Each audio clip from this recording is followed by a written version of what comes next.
As Christians, we understand that superstitions can be pointless, sometimes dangerous, and at other times stinky. That's right, stinky. During the North African coastal campaigns of World War II, Nazi tank drivers developed a stinky superstition. They believed that by driving their tanks through camel dung, that would actually bring them good luck. How bizarre. Well, the Allied forces took notice of this, and so guess what they did? They began designing tank mines that looked like, you guessed it, camel dung. Well, after this destroyed several Nazi tanks, they began developing a different pattern. And that was being so driven to drive their tanks through camel dung, they would only drive it through camel dung that had already been driven over by tanks. Well, the Allied forces took notice of this, and so then they began designing tank mines that looked like camel dung that had already been ridden over by a tank. How interesting, how weird, how unusual. But it's interesting that the Allied forces used this disgusting, dirty habit in order to accomplish the task that was given to them, that is, defeat the Nazi soldiers. Well, in today's passage before us, we'll be studying 2 Samuel chapters 3 through 5. We'll see that David is appointed as king not only over Judah, but over all Israel. God will fulfill the task that he set forth to do. It is not going to be a neat and clean process. No, it's going to be through conniving, through even murder and assassination, yet through all of the dirty sin and things that man can do, in God's sovereignty, he can use these things, or even despite these things, accomplish his will. So we're going to pick up right now in 2 Samuel chapter 3, verse 1, where we see that there was a long war between the house of Saul and the house of David. But David grew stronger and stronger, and the house of Saul grew weaker and weaker. Now remember, God had promised that David would be king, but this was after 10 years of exile, and now there's war between even amongst Israelites. You know, we can be mistaken in thinking that when God doesn't answer our prayers immediately, that therefore God doesn't hear us, or that God doesn't answer prayer. You know, I've been amazed even in my own life, things that I have prayed over, things that I've forgotten that I've prayed over, and just to be honest, things that I have really considered that God wasn't going to answer that prayer. It would be years later where he would answer prayer, and then I would be so convicted in my heart because I would acknowledge in that moment that I believed that God wasn't going to fulfill it or really didn't hear me, if I would just be honest, between me and the Lord. But you know, this is why Jesus tells us that we're to pray and to not lose heart. Because we can lose heart when we think that God isn't answering our prayers and we feel like God isn't fulfilling what we believe that he called us to pray for. And we believe that he was going to fulfill in and through our lives. Just because God doesn't do it in 1 year, 2 years, maybe even 10 years, doesn't mean that God isn't done with what he had set forth to do.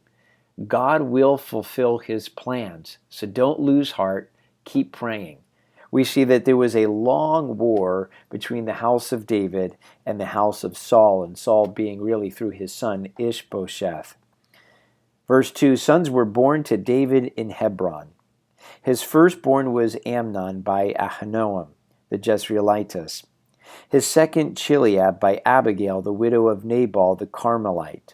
The third, Absalom, the son of Maacah, the daughter of Talmai, king of Geshur. The fourth, Adonijah, the son of Haggith. The fifth, Shephatiah, the son of Abital. The sixth, Ithraim, by David's wife Eglah. These were born to David in Hebron. So what we'll find in David's life, especially now as we move in and traveling through 2 Samuel, that women certainly served to be David's downfall. There's nothing wrong with the women, but it was David's relationship with them. In Deuteronomy chapter 17, verse 17, God commands, when you finally do appoint a king over you, whom I will anoint, he is not to multiply wives for himself. Now, I know some people will actually look at this and believe that David is not breaking that command because maybe he only added wives to himself, unlike a Solomon who certainly would multiply wives for himself. But I don't think this is the case. Remember the method in which Jesus used to declare God's will concerning divorce. Instead of going through the minutiae and the details of the law, he goes to a simple place in the scriptures, and that is at the beginning when God had designed the relationship between a man and a woman. And he says, well, God has brought together. In Genesis chapter 2, let no man separate. So he brings him to the beginning and he shows him the principle behind marriage.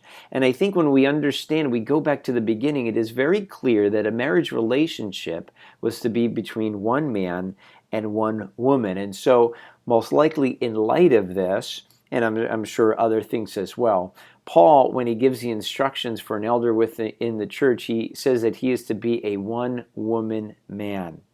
And so because David, not understanding this or allowing himself really to be swayed by what was accepted within his culture in that day, in verse 3, we see that he marries the daughter of the king of Geshur. Now, this would have been a strategic move by David because Geshur is located to the eastern side of the Sea of Galilee, just north of where Ishbosheth's little capital, if you will, where he was stationed in Mahanaim.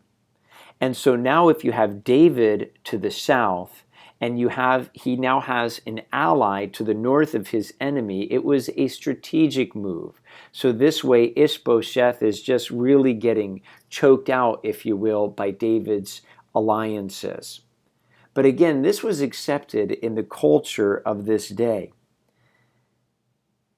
But his first son that we see there, Amnon, would physically violate, really sexually violate, the daughter that David would have from the daughter of the king of Geshur.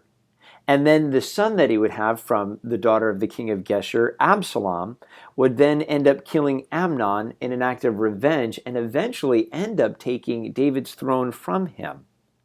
All this because he was allowing himself to live in accordance with what was culturally accepted in his day.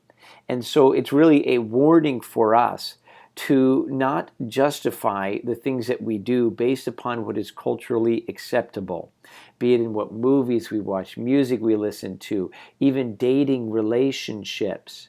Because we turned from this culture because we see the fruit of this culture. And so when we dedicate ourselves simply to the simple truths of the Word of God, it is sure to lead us in the right direction. But again, this would serve to be David's downfall later on. Verse 6, now it was so while there was war between the house of Saul and the house of David that Abner was strengthening his hold on the house of Saul. And Saul had a concubine whose name was Rizpah, the daughter of Aiah. And so Ishbosheth said to Abner, why have you gone into my father's concubine? And then Abner became very angry at the words of Ishbosheth and said, am I a dog's head that belongs to Judah? A dog was considered really an unclean animal to the Israelites. They weren't pets. They traveled in packs, and they were scavengers, and they were dangerous. And he said, do I belong to Judah?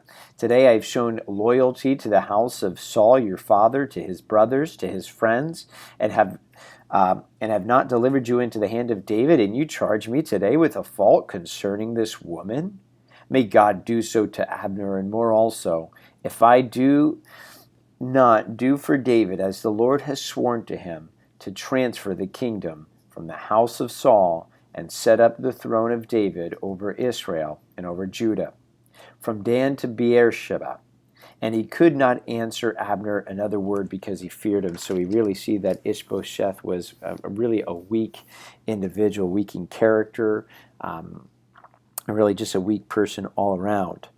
I remember in the early 90s that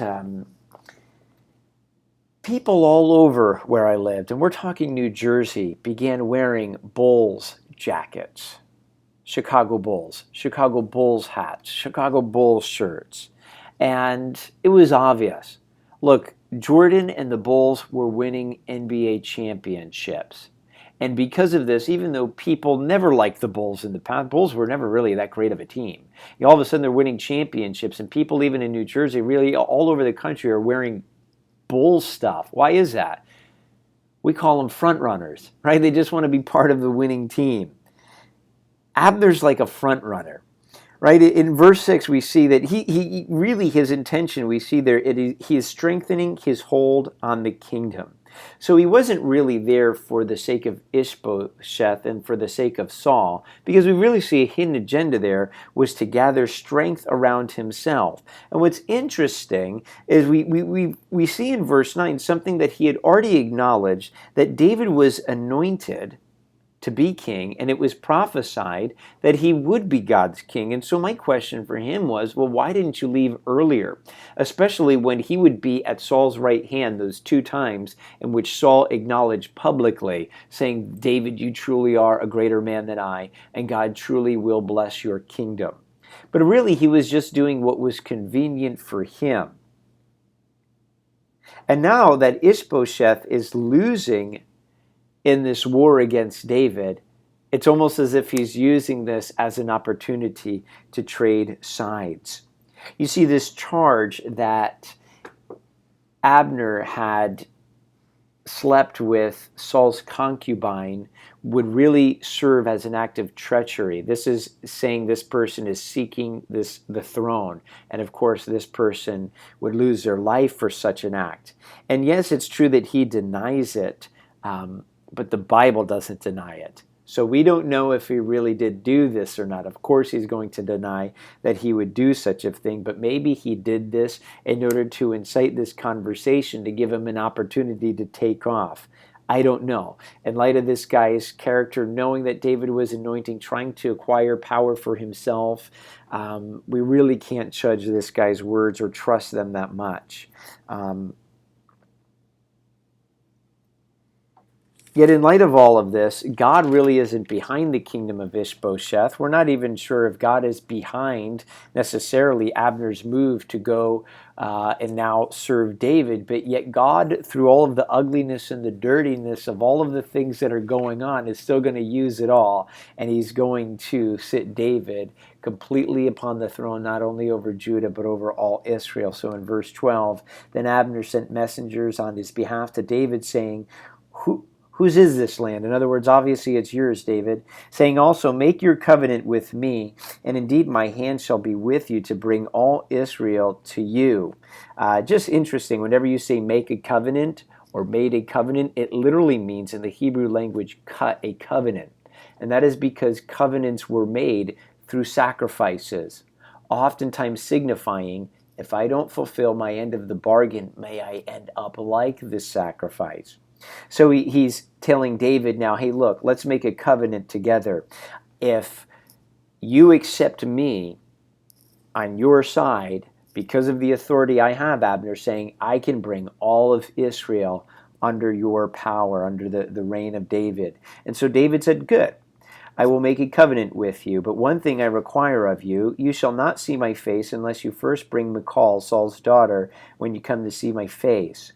And so you'll remember that he had married Michal early on when he was still somewhat in a decent relationship with Saul, not completely exiled from the land. And then afterwards, when David became Israel's number one enemy, according to Saul, he then gave Michal's hand in marriage to another man. And so David sent messengers to Ishbosheth, Saul's son, saying, give me my wife Michal, whom I betrothed to myself for 100 foreskins of the Philistines. But in reality, if you remember the story, he doubled that number and brought back 200 foreskins of the Philistines. And Ishbosheth sent and took her from her husband, from Paltiel, the son of Laish. So she remarried, remember. So then her husband went along with her to Bahurim, weeping behind her. And Abner said to him, go return. And he returned. What's interesting, again, we see just the weakness of Ishbosheth, realizing he's defeated. Abner's leaving him.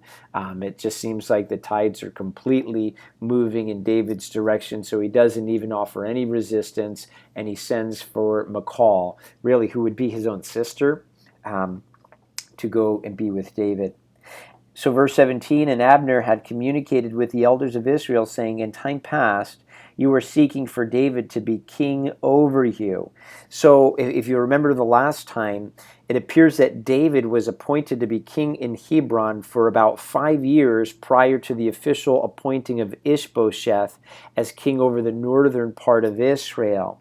And so there could have been at that time during those 5 years that some of the elders, even of the other tribes, maybe even from within Benjamin, were still saying, well, you know what? David was our great military leader, and David is a righteous man. We want David as king, and yet what we do know is that it was Abner who consolidated all of the power and gave that to Ishbosheth in the northern section of Israel.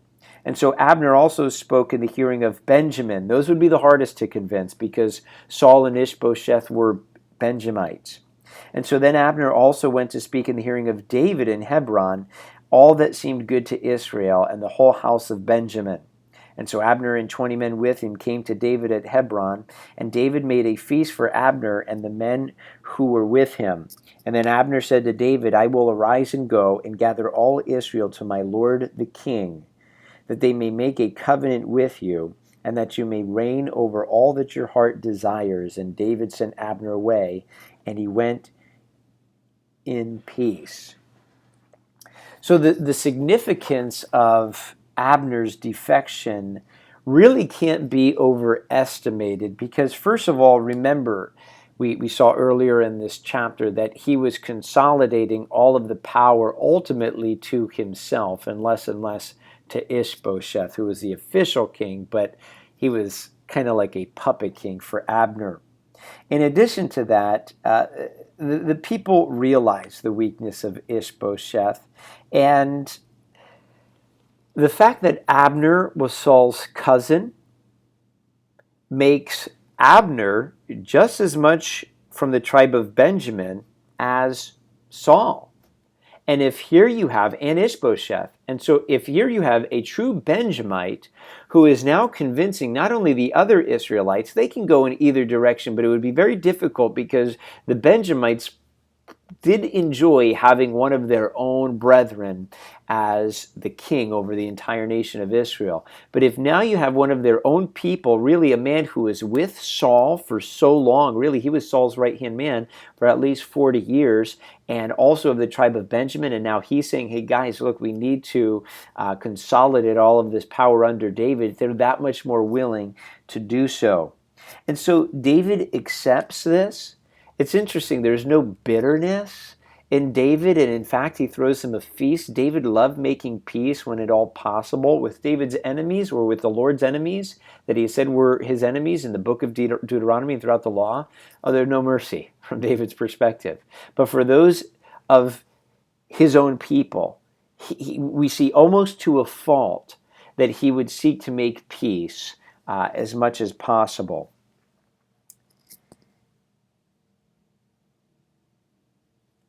Meanwhile, we have to keep in mind, as we saw earlier in verse 1, that there was a long war between David and between Ishbosheth, which means there was a long war between this guy Abner, who's now defecting to David, and Joab. And so David oftentimes wouldn't even go to these battles, but Joab was. And in addition to that, this guy Abner, who's now trying to make a peace covenant, peace agreement with David, he's also the guy that killed Joab's brother, Asahel. And so how's he going to respond to this? Well, let's find out now in verse 22. At that moment, the servants of David and Joab came from a raid and brought much spoil with them. And so at this time in David's kingdom, the primary means by which they acquired wealth in the land was that David would purposely seek out those enemies whom the Lord had said, you must completely annihilate them from the land, and then they would perform military campaigns against them. And then by acquiring really the plunder from those nations, in this manner they acquired wealth. And so he comes with much spoil. Now when Solomon would be king, the kingdom would be so established that it would be through much taxes, through a lot of trading, and in this means they would acquire wealth for themselves. But at this point, in the early stages of the kingdom, it was through plunder, the plunder of God's enemies.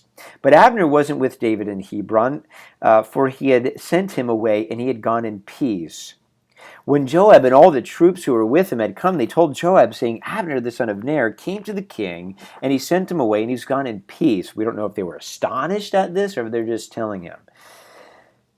Then Joab came to the king and said, What have you done? Look, Abner came to you. Why is it that you have sent him away, and he's already gone? Surely you realize that Abner the son of Ner came to deceive you, to know you're going out, and you're coming in, and all that you're doing. In other words, he's a spy. So Joab comes back, and he's fulfilling the king's orders, right? He's risking his life on these military campaigns. He's risking the life of these soldiers. He's also bringing back wealth for the purpose of David serving in obedience to him. And now he comes back, and the man whom he's fought against for 2 years, the same guy who's killed his own brother, now comes back and he hears that David throws a feast for him. Joab's ticked off, whether we justify it or not. Joab's upset. And so I don't think if really this is what Joab was thinking, or at least we don't know what he was thinking, but he tries to come up with something to say, David, what in the world are you doing? He's come to deceive you. It was a bad mood, David, whether he's really just more mad out of jealousy, he's fear maybe for his own position as David's primary military leader, because if Abner comes in, hey, now there's going to be competition. But he kind of reminds us of the prodigal son's brother, right? This guy who's been at war with David, who's actually sought to take David's life. Remember when Saul was seeking to take David's life? Well, guess who his military leader was? It was Abner. And all of a sudden, this guy comes back after 10 years of this, more, plus tack on top of that he was at Ishbosheth's right hand trying to do away with David's throne, and now one day he just gives him a feast. And so Joab's upset. He's like the brother of the prodigal son. Like, what are you doing, David? I can't believe it. And so in verse 26, when Joab had gone from David's presence, he sent messengers after Abner, who brought him back from the well of Sirah. But David did not know it. And so when Abner had returned to Hebron, Joab took him aside in the gate to speak with him privately, and there he stabbed him in the stomach, so that he died for the blood of Asahel, his brother. So he was taking vengeance on him. This is cold-blooded murder. We want to understand just exactly how ugly, cruel, foul the killing of Abner by Joab really was. First of all, in verse 27, he feigns to want to talk to him privately. Hey, I want to talk to you. And so Abner, totally not prepared, not expecting this at all. Another thing is that, yes, it is true that Abner did kill Asahel, Joab's brother. But let us put ourselves back in that scene. We can't forget that while Asahel was chasing Abner, Abner warned Asahel several times, hey, you need to get armor for yourself because you don't have any. Hey, why don't you go chase someone else? I would hate to have to face your brother after this. How can I do that? But when Asahel would not cease from persecuting and running after Abner, Abner stopped and put the blunt end of the blade through his stomach. But was that really Abner's fault?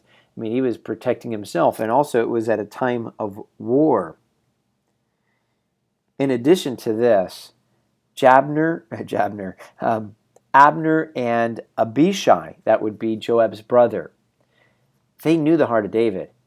In fact, Abishai was the one who went down with David. Remember, they snuck through the camp and they got up to Saul and they take his spear and right there next to Abner. And it was afterwards that David was the one who cried out to Saul saying, hey, I could have taken your life, but I chose not to because, you know what, the Lord's the one who's in control. Abishai was right next to David, and they were right next to David the other time in which David spared Saul's life. And they saw David's reaction when that man, the Amalekite, brought back the news about Saul's death and Jonathan's death. If anyone should know how David responds to these situations, it was Joab and Abishai. And so in light of these things, and when we put on top of all of this, that this takes place in the city of Hebron, which was known as a city of refuge. In the ancient world, if someone were to kill your brother, you had an opportunity. This was the entire ancient world, certainly in the ancient Middle East. It's unusual for our culture, but it certainly wasn't then. You would have the opportunity to find this person and to avenge the blood of this individual. And so what God did in the law is he set up these cities of refuge, Hebron being one of them. In fact, maybe the chief one, but still it's one of the three on the western side of the Jordan River.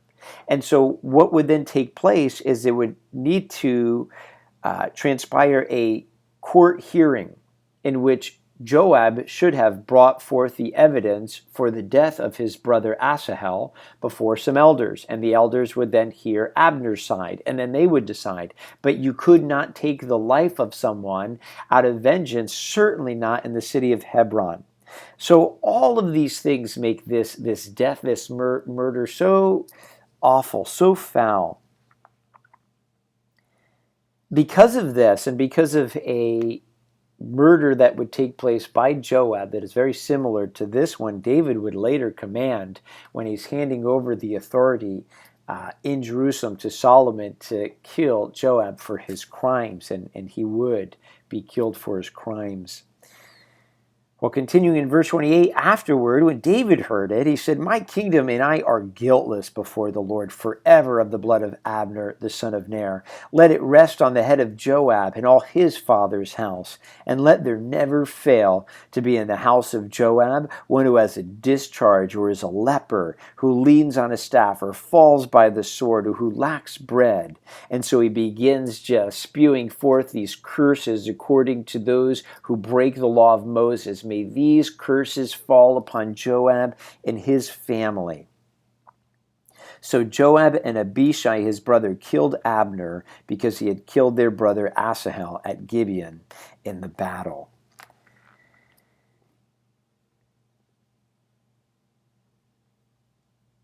So now we see David's heart in response to all this. In verse 31, then David said to Joab and to all the people who were with him, tear your clothes, gird yourselves with sackcloth, and mourn for Abner. Right? We're not rejoicing this. We're mourning. And so King David followed the coffin, and they buried Abner in Hebron. And the king lifted up his voice and wept at the grave of Abner, and all the people wept. And the king sang a lament over Abner and said, should Abner die as a fool dies?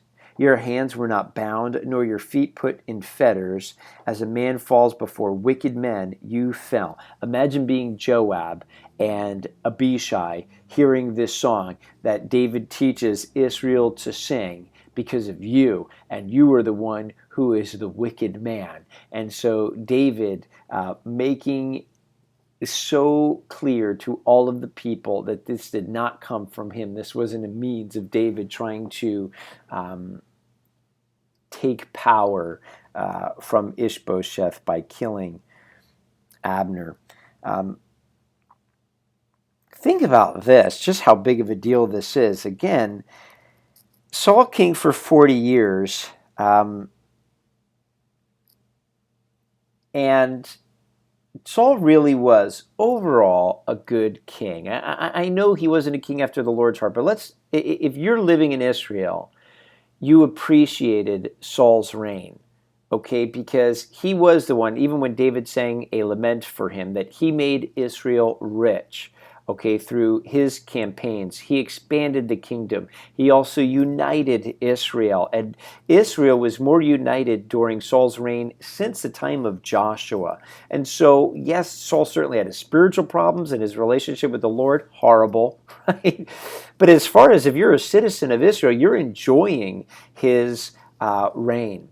And when we consider that much of Saul's success was military success, and then when we consider his military commander was Abner, this certainly was a heartfelt moment for the Israelite people, because they were going to mourn his loss, because he really had brought much victory and much success to the Israelite people. And so for this reason, because you might be thinking, like, why write a song over this? No, this was huge for the Israelite people.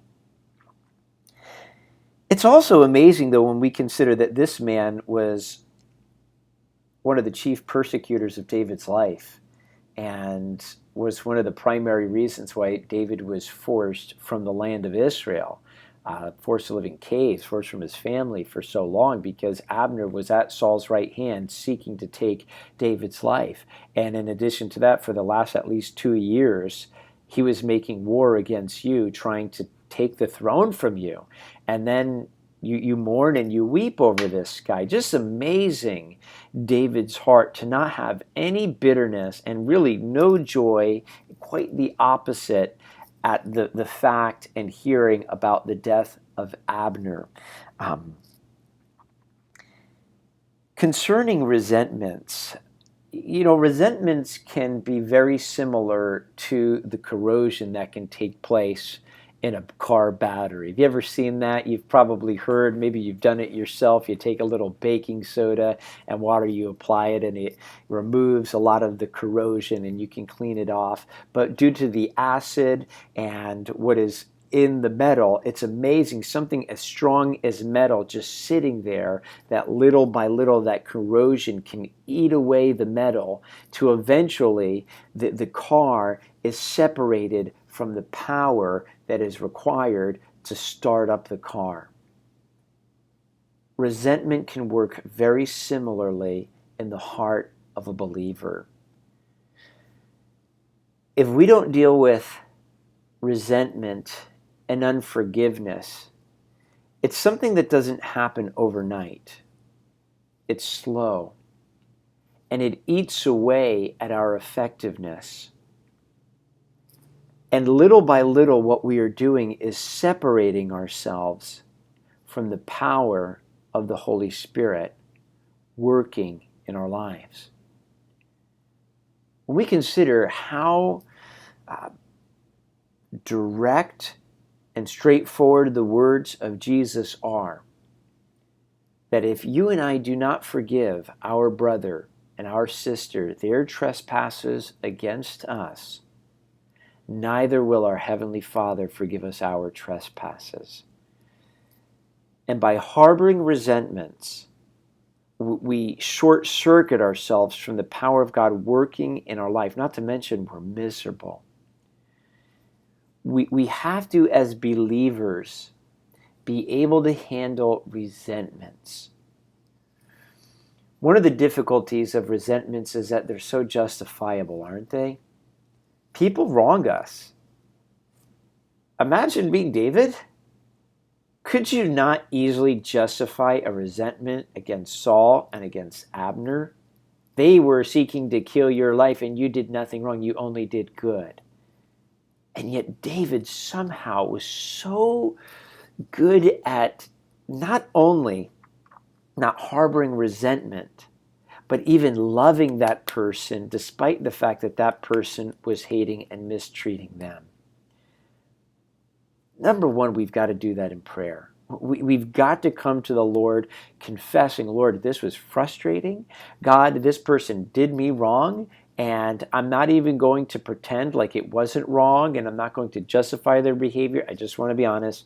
This was completely wrong the way that I was treated. However, I know that I can't hold on to this. I need supernatural help. So God, I am making the choice to not harbor resentment. And I pray that you would bless them. I pray that you would prosper them. And wouldn't that be something, Lord? Could you please, and we want to pray, don't we? Oh, Lord, that you'd reveal that to them. Lord, oh man, that Lord, that you would reveal how they treated me wrong. And so that, why? So that they can come and apologize. That's really what we want. And of course we do, let's be honest. But despite that, Lord, I pray that you would just bless them. And maybe in reality, we can bless them. In exchange for how we're treated, we can encourage them. We can love on them, maybe get them a birthday card or who knows what. But as Jesus says, bless and not curse. It's so important that we follow David's lead and not allow resentment and unforgiveness to short-circuit the power of God working in our lives. Well, continuing verse 35, when all the people came to persuade David to eat food while it was still day, David took an oath saying, God, do so to me and more also, if I taste bread or anything else till the sun goes down. And so it wasn't a custom in Israel to fast when someone would die, because we see everyone was trying to get David to eat, but he was doing something out of the norm. Verse 36, and all the people took note of it, and it pleased them, since whatever the king did pleased all the people. It's just amazing how far one act of kindness and concern can really affect the people. They loved David because he was a great military leader, but also because his heart was so soft and tender. And it just that goes a long way, this act of love and mercy. For all the people and all Israel understood that day that it had not been the king's intent to kill Abner, the son of Ner. And the king said to his servants, do you not know that a prince and a great man has fallen this day in Israel? And I am weak today, though anointed king. And these men, the sons of Zuriah, are too harsh for me. Remember, they're David's nephews. The Lord shall repay the evildoer according to his wickedness. You know, one of the things we're going to see when we study 2 Samuel is that Joab and Abishai represent, in so many ways, the difficulties and the reality of how unneat and how unorganized life can be. And let me explain how they work. And I know for me this just speaks to how life is. Because in one sense, these guys are great. These guys are some of the greatest military leaders that Israel will ever have. David could rely upon them, and half of the time it seems like David wasn't even there, and it was Joab that was doing the work. In addition to that, they are so faithful to David. They'll do anything for David, whatever David says, and it really does appear many times that they have David's best interest in mind. They're gifted, they're great leaders, they have David's back, yet they're like impossible to work with at the same time. You know, he says, I'm weak today. These guys are too harsh for me. So what do? Nothing ever works out perfect in life. You got, man, this is good over here, but if I do that, this is difficult, you know. And I feel like these guys just represent the realities of life, and it's just never going to be perfect. It's never going to be laid out so crystal clear. You just got to work with what you got. And so I think we can take notes from David. What does David do? He just kind of moves on, and he deals with it. And so he calls them out on what they did. He writes a song about it, and he includes him in the song that they're the bad guys. And he just moves on in life. Again, maybe to a fault of David. Maybe he should have handled this and should have executed judgment on these guys as well. Well, let's continue now. Moving into chapter 4. And Saul's son heard that Abner had died in Hebron. He lost heart. That would be Ishbosheth, and all Israel was troubled. Now Saul's son had 2 men who were captains of troops. The name of one was Benah, the name of the other Rechab. The sons of Rimmon, the Beerothite of the children of Benjamin, for Beeroth was also part of Benjamin, because the Beerothites fled to Gittaim and have been sojourners there until this day. Jonathan, Saul's son, had a son who was lame in his feet. He was 5 years old when the news about Saul from Jonathan came from Jezreel. And his nurse took him up and fled. And it happened as she made haste to flee that he fell and became lame. His name was Mephibosheth. So we see that the only remaining possible heir to Saul's throne really isn't much of a threat. So he's crippled.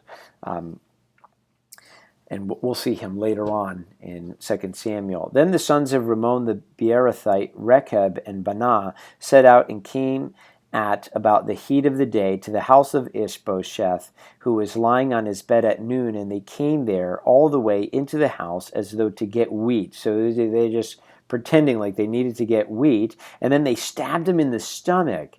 Then Rechab and Baanah, his brother, escaped. When they came into the house, he was lying on his bed in the bedroom, and they struck him and killed him, beheaded him, and took his head, and were all night escaping through the plain. And they brought the head of Ishbosheth to David at Hebron, and said to the king, "Here is the head of Ishbosheth, the son of Saul, your enemy, who sought your life. And the Lord has avenged my lord for the king this day of Saul and his descendants." Yeah, as if the Lord was behind this. But David answered Rechab and Baanah, his brother, the sons of Rimmon the Beerothite, and said to them, "As the Lord lives, who has redeemed my life from all adversity, when someone told me, saying, 'Look, Saul is dead,' thinking to have brought good news, I arrested him and had him executed in Ziklag, the one who thought I would give him a reward for his news. How much more when wicked men have killed a righteous person in his own house on his bed? Therefore shall I not now require his blood at your hand and remove you from the earth?" David commanded his young men, and they executed them, cut off their hands and feet, and hanged them by the pool in Heshbon. Remember, to hang meant that you were a cursed man. But they took the head of Ishbosheth and buried it in the tomb of Abner in Hebron. So he reminds us that the Amalekite brought this news to David that Saul and Jonathan were dead, thinking he was going to receive some kind of reward. There'd be a party. Yes, finally Saul is dead. And instead found out that this did not please David in the least. David considered this as him raising his hand against the Lord's anointed, and his life was taken. He's saying, how much more, you cold-blooded murderers, not even in the time of war, stab a man secretly in his stomach. You bring his head to me? You guys are savages, thinking you're bringing me good news. And so instead, they also had their lives taken from them. Again, we're seeing the way in which the kingdom is being consolidated under David. Certainly isn't the cleanest, the most organized of ways, yet even through the trickery, the deceitfulness, even murders of men, God is in complete control, whether despite the men or even using their sinful tactics, so certainly not instigating or even tempting them to do so, is so sovereign that he will use it to accomplish his task. And so now we arrive at chapter 5 and verse 1, where we see God finalizing the call he had placed on David's life to make him king over all Israel. So all the tribes of Israel came to David at Hebron and spoke, saying, "Indeed, we are your bone and your flesh. Also in time past, when Saul was king over us, you were the one who led Israel out and brought them in. And the Lord said to you, 'You shall shepherd my people Israel and be ruler over Israel.' Therefore all the elders of Israel came to the king at Hebron, and King David made a covenant with them at Hebron before the Lord, and they anointed David king over Israel. David was 30 years old when he began to reign, and he reigned 40 years in Hebron, and he reigned over Judah 7 years and 6 months, and in Jerusalem he reigned 33 years, and over Israel and Judah."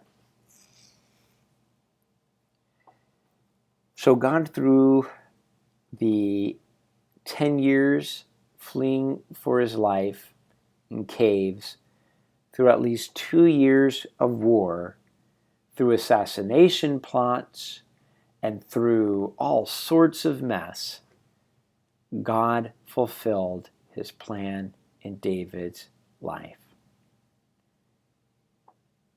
Sometimes it can feel like the things around us are a mess. and they're totally not going according to God's plan. Just because it may not look like it right now, God is always in control. Your life could look like a mess. It could look like nothing is going according to the plans that you thought God had for your life, but He is not done yet. Don't give up in prayer. Don't give up seeking the Lord. This is part of the process. People will come against you. Things are going to happen incorrectly. You may even fail, but get back up again. Commit your life to the Lord. He will fulfill His perfect plan in your life. Don't give up. It may look like a mess, but God is sovereign even through the mess. God had made a promise to Moses and all the people that a day was coming in which He was going to choose out a city for Himself, a place in which His sanctuary would remain. We know that place to be Jerusalem. Well, now, how amazing. We're going to discover and learn how Israel actually designated Jerusalem to be the capital of all Israel, really to be the city of God. We're going to read it right here. Starting now, chapter 5, 2 Samuel, verse 6, where we read that the king and all his men went to Jerusalem against the Jebusites, the inhabitants of the land, who spoke to David, saying, "You shall not come in here, but the blind and the lame will repel you," thinking David cannot come in here. Nevertheless, didn't stop David, right? Probably just instigated him even more. David took the stronghold of Zion, that is the city of David. We do not know what the word Zion means exactly. So David said on that day, "Whoever climbs up by the way of the water shaft and defeats the Jebusites, the lame and the blind who are hated by David's soul," so they're the lame and the blind, right? "He shall be chief and captain. Therefore, they say, the blind and the lame shall not come into the house." So they did say, "Hey, look, we could just put our lame and our blind people on the wall. It's so fortified, you guys won't be able to take it." And so they use that. "Okay, you guys are lame and blind. That's right. You said it yourself." So David dwelt in the stronghold and called it the city of David. And David built all around from the Millo, literally mean the filling. And archaeological excavations have found large amounts of rocks and even walls that are man-made that were put next to the natural hill of Jerusalem, or mount, whatever you want to call it, that would extend the city. And so that's what the Millo is, most scholars believe. And so extending the city by just piling in more rocks and fortifying it and then expanding a wall to encompass all of this. So David went on and became great, and certainly that would take place in Jerusalem, and the Lord God of hosts was with him. So Jerusalem is the city on a hill, and we see that even Joshua, during Joshua's day, and immediately afterwards they tried taking Jerusalem. It appears that they had acquired it, or at least they had breached the wall or entered into the city, but they were kicked out not too much longer afterwards. So been here, if you're wondering where the location was, physically it's located actually within the lower border of the tribe of Benjamin. You think, what a great man of peace, knowing how to be that minister of reconciliation as the military king, yet making peace, because of all of the tribes that would have the most difficult time switching over and following David, it would have been the Benjamites. And so here what he does is he picks a city that's really officially located on the southern tip of Benjamin, bordering Judah, thus bringing peace. In addition to that, what a wonderful place to have a fortified stronghold. There's a reason why, even when the Assyrians came in, from a military standpoint, one of the greatest, most powerful kingdoms of the ancient world, they were unable to take Jerusalem. Now, we do know that God also supernaturally intervened, but it was so difficult to conquer the city of Jerusalem. And the Jebusites, who were one of the 7 people groups whom God says you must annihilate, this is another reason why David would want to take the city. So we see there are many reasons why he would want Jerusalem. This is one of the reasons why it was still under Jebusite control until that day. It was so difficult to enter. And so David realizes, but wait a minute, there's a weak spot. It's not impenetrable. If a person is going to enter into the city, they can't do it from the outside. They must enter in through the water shaft. And so what archaeologists know exists is this shaft that would go down from the city on the top down to the Gihon springs, and they would then lower buckets in times of a siege, and they would have water supply, and they would never lack water. According to First Chronicles, we see when David says, whoever enters it will be my leader, will be the what does he call it? The chief and the captain. It was Joab. Okay, so we shouldn't be surprised that it was actually Joab. So he must have climbed up through this water shaft. Probably they weren't even aware of it. And then afterwards, you have a couple guys able to reach the edge of the city and then somehow help up the Israelites to enter in and to take the city of Jerusalem. A spiritual application here is that this was the place that God had given to the Israelites, a place in which his name would abide. So it was given by God. Yet we see that it was only taken through much effort, through battle, through warfare, and much difficulty. Sometimes we can have a misconception, that is, that if God is behind it, it's just going to flow so easily. Sometimes it's true that God gives peace when God is calling us to something. But sometimes there is no peace there, and he's calling us to it nonetheless. We have to understand, if God is calling us to do something, more often than not, there's going to be a lot of work involved. There's going to be a lot of straining. There's going to be a lot of opposition. There's going to be times where we want to give up. But that doesn't mean that God hasn't given us this thing. We can't say, well, if it was the Lord, I would have had this and there wouldn't have been a lot of effort. No, quite the contrary. You see, David was a man who understood the Lord's ways, and he says, this is the city to bring peace between Judah and Israel. It's almost an impenetrable city. And so it has so many things that were going for it. And on top of that, I'm sure God told David by some means that this was the city to be the place in which his name would dwell. Well, let's continue. Wrap this up now. Then Hiram, the king of Tyre, sent messengers to David and cedar trees and carpenters and masons, and they built David a house. And so David knew that the Lord had established him as king over Israel and had exalted his kingdom for the sake of his people Israel. And, he had the prophecies and the anointing from Samuel and the other two anointings that took place. We saw one in the first 5 verses there in chapter 5. The third anointing takes place by all Israel. But man, isn't it nice to have confirmations throughout our walk that what we're doing is exactly what God called us to do? I know there are certain times where a week could start up and you feel like you're on top of the world and you're doing what God has called you to do and things are going great. And then 2 days later, something can happen and you could be questioning, God, are you calling me to this? And so it's good to have confirmations, and God is faithful to give us those confirmations. And here is one for David. The fact that the king of Tyre, one of the great coastal cities along the Mediterranean, is supportive of David's kingdom, and most likely, I don't think it's by surprise that it's linked with what we're going to find next, but it would be because these warlike people, the Philistines, would serve as a threat to the king of Tyre.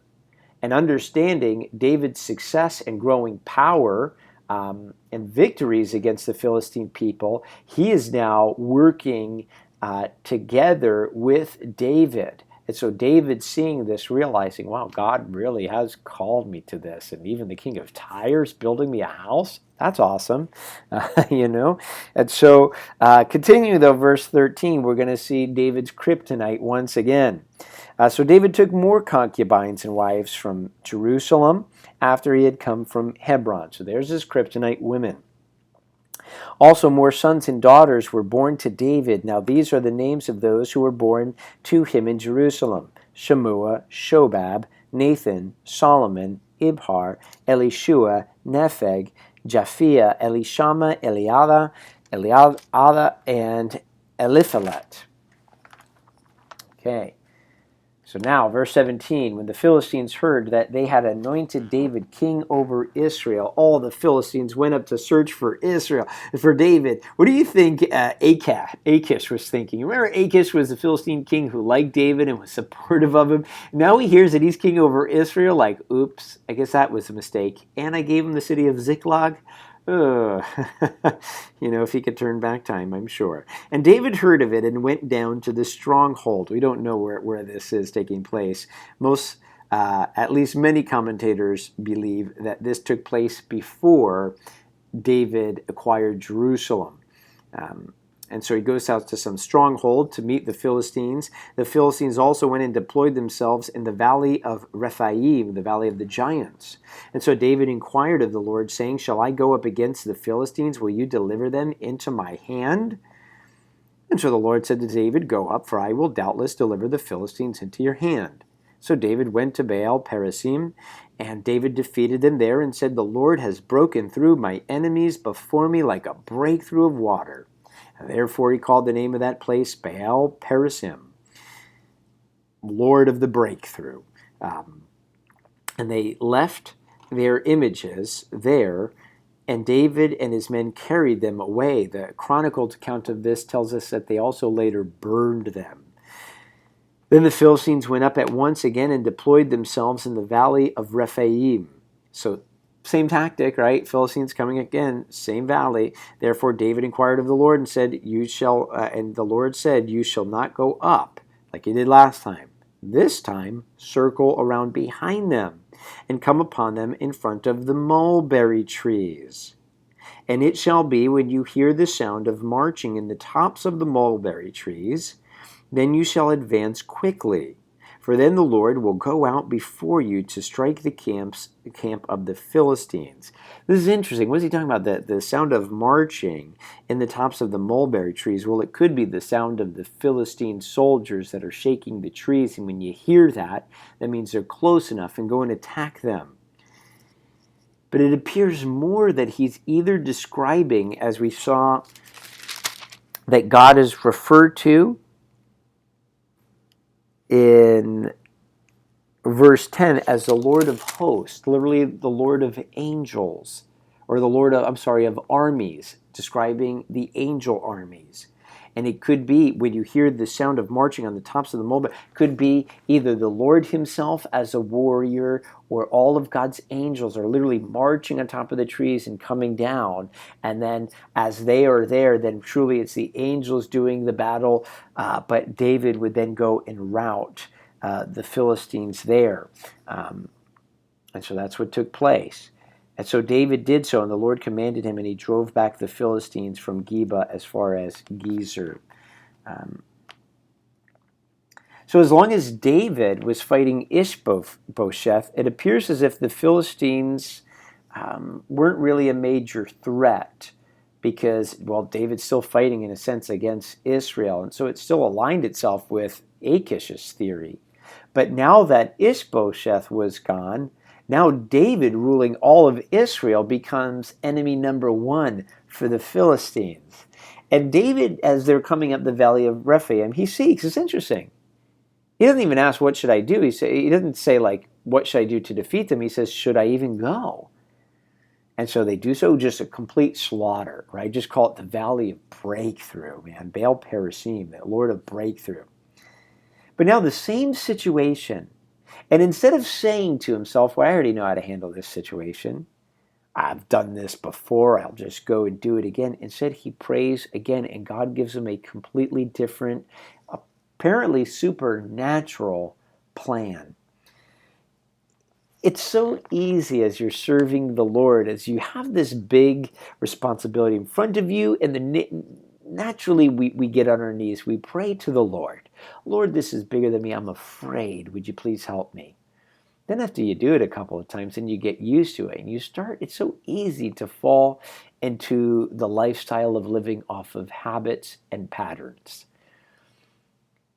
There are good habits and patterns in life, But it's good to ask ourselves, really to ask the Lord, Lord, what areas in my life have I just taken for granted that I just do now? Do you want to do something different?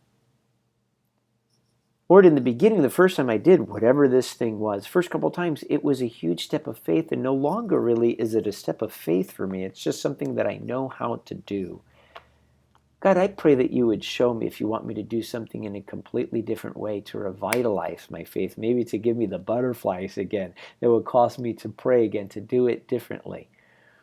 What a great way that God will establish that ever-living step-by-step relationship of faith with him. So this way we're never relying upon our own strength. God, show me another way.